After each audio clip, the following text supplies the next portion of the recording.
Salut à tous, c'est Frédéric Delavier. Ce soir, aujourd'hui, je voulais vous faire une petite vidéo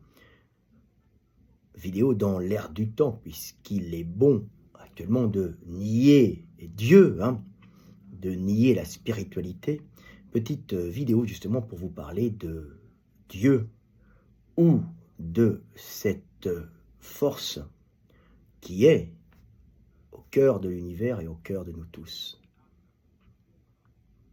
Pour cela, j'ai écrit un petit texte pour vous montrer que cette force, en tout cas dans ce monde, dans cette illusion dans laquelle nous vivons, puisqu'il est très difficile de pouvoir prouver la réalité du monde, la seule chose dont nous sommes sûrs, c'est d'être conscients, mais ce que nous vivons, ce que nous expérimentons, n'est peut-être qu'une création de notre conscience.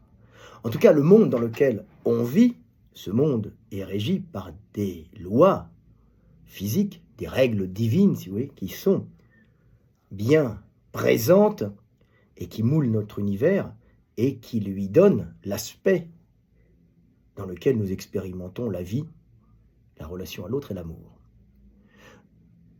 Je vous ai donc écrit un petit texte pour vous parler de ces forces, ou cette force qui est sous-jacente à toute chose. Ce petit texte s'appelle « Nous avons quitté l'unité pour vivre dans la pluralité ». Quand l'univers s'est scindé en une multitude infinie de particules, ces particules, animées de leur propre énergie et de leur propre direction, portent toutes en elles ce désir, ce besoin ou cette force inconsciente qui les pousse à retrouver l'unité initiale.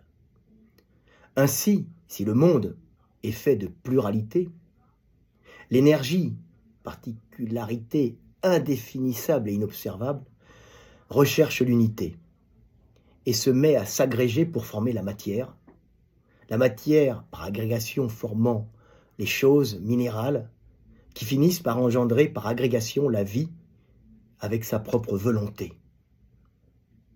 Cette vie qui finit par s'unir pour croître et se multiplier, finissant à un certain moment par engendrer la conscience en l'homme.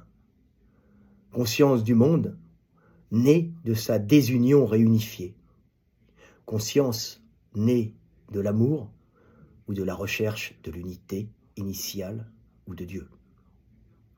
Ce monde désuni est donc fait ou programmé pour s'unir. Et chaque particule, chaque molécule, chaque être organique, chaque homme porte en lui ce besoin d'unité qui nous rapproche et que l'on peut nommer humainement l'amour. Souvenir de l'unité cosmique qui pousse toute chose inexorablement à rechercher l'union ou Dieu dans sa situation initiale. Voilà, petite vidéo philosophique pour vous expliquer que le monde est fait pour l'amour et que du Big Bang à ce que nous sommes maintenant, il y a derrière tout ça la recherche de l'unité initiale dans le rapprochement des éléments entre eux, ce que l'on peut nommer l'amour. L'amour, la recherche de l'unité ou de ce que nous étions, Dieu disons nous, pour les croyants. Pour les autres, la science dit la même chose, mais avec un autre code. C'était Fred Delavier, je vous aime et paix sur terre.